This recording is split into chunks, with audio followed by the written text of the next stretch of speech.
And so we're going to take our mountain pose to begin with. This is our scaffolding for everything else we do. The midlines of the feet and legs are parallel.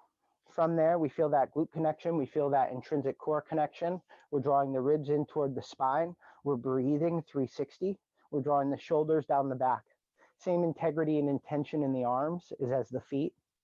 And also we're creating space in between all the vertebrae by reaching our tailbone down toward the belly and the crown of the head toward the sky. Breathe into that pose for just a brief moment, and let's play with balance. From that perfectly connected mountain pose, can you lift your heels? When you lift your heels, you might notice that we all have a tendency to roll toward the outside edge of the foot. Can you equally root your big toe knuckle and the outside ball of foot into the ground? The way that you would do that is by mountain posing your legs or keeping that connection. Breathe deeply in that balanced position. Even straightening the arms at the elbows and spreading the fingers is going to help you with your balance. Good, couple more deep breaths. From that balanced position, inhale your hands high overhead. Can you reach the muscles of your arms through the skin of your fingers? You're trying to reach past your outer boundaries while keeping some integrity in the shoulders, drawing the shoulders down the back.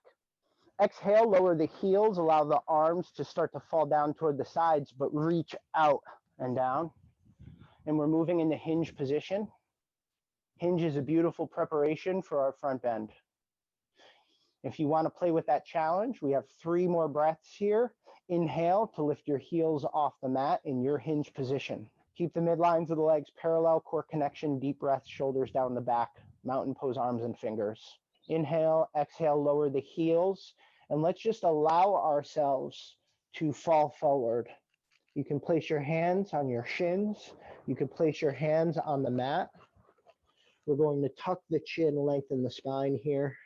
Feel free to take passive end range, so just grab the ankles and draw yourself in. Can you sprinkle a little mountain pose in your standing front bend? Shift the weight toward the front of the feet, and allow the in-breath to deepen the pose. Allow the integrity in the pose, the using of the muscles in the pose to direct the breath where you want it to go.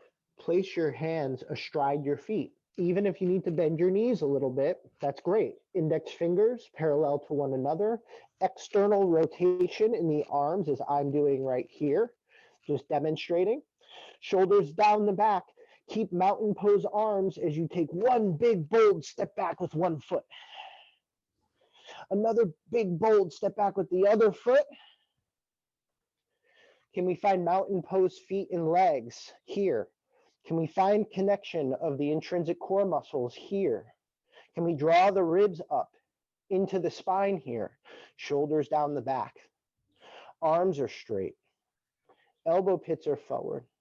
Spine is long. Drop the knees, but keep the body straight. Even if you're used to standard chaturanga, keep the knees on the ground. Make sure that the abdominal muscles feel a little stretch because your hips are down. They're not up, they're down. And now we're going to go down 2 inches, grabbing the ground with our 3 rings and our elbows back. Just an inch or 2. Keep the chin tucked, the neck long, press up. We're going to do that again. Inhale, exhale, elbows back. Keep grabbing the ground. It feels insignificant, but it's very important. Press up. 30 more. Down. 3. Up, down, up. Now look at the ground, just about 2 feet in front of you, but keep the neck long. We're just addressing the upper spine. And then up. Good. Let's lower all the way down. Baby cobra, just so again we can understand that it starts in the integrity of the legs. Good, straight, strong legs. It then moves to the core muscles in the 360 breath. And then before we even lift the head, we want to connect to the back by drawing the shoulders down the back. and drawing the elbows toward one another. Grab the ground, and then you can lift the head and the neck evenly so the chin stays tucked, and maybe your gaze is just a half a foot or a foot behind you. Keep breathing in this. Your challenge is to lift the knees off the ground and keep the legs, the midline of the legs, parallel to one another. 2 more deep breaths through the side body. Bend the knees and sit back in the child's pose when you're ready.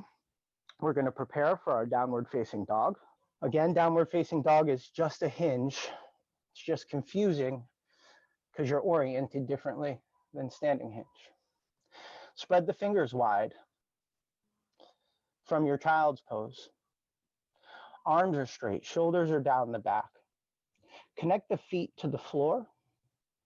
And then we're going to use the core muscles to elevate the pelvis up into our down dog. Are you feeling it more in your hands and in your shoulders and in your neck? Then maybe what you want to do, yeah, exactly, is you want to walk the feet back a tiny bit. Feeling it too much in the feet, walk your hands forward, walk your hands back a tiny bit. That'll direct it into the hands and the shoulder girdle. Midlines of the feet and legs parallel. Core muscles connected. 360 breath. Shoulders down the back, arms are aspirationally straight, fingers are spread, and we're grabbing the ground with our 3 rings. Beautiful. Chin is tucked, neck is long. And then in as few steps as possible, maybe you take a big giant lunge step. You're going to try to get your feet between your hands. Arms, we want to try to keep mountain pose integrity. Take the opposite foot and boldly walk it forward between your hands. Knees might be bent for some.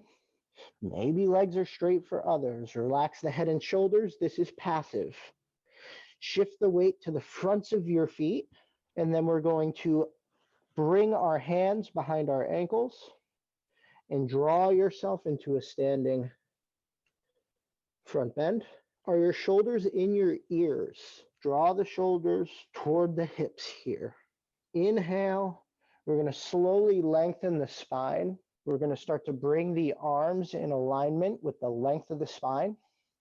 And we're going to come into a hinge position. One more inhale to lift the heels as an option to play with your stability. Rooting both balls of each foot equally into the ground. So we're using the toe side and the heel side of our foot evenly. That's both balls of feet. That's another fancy term. Heels are lifted. Can you try to come into Urdhva with your heels lifted? That's hands overhead. Inhale, exhale, lower the arms, lower the heels. Shake it all off.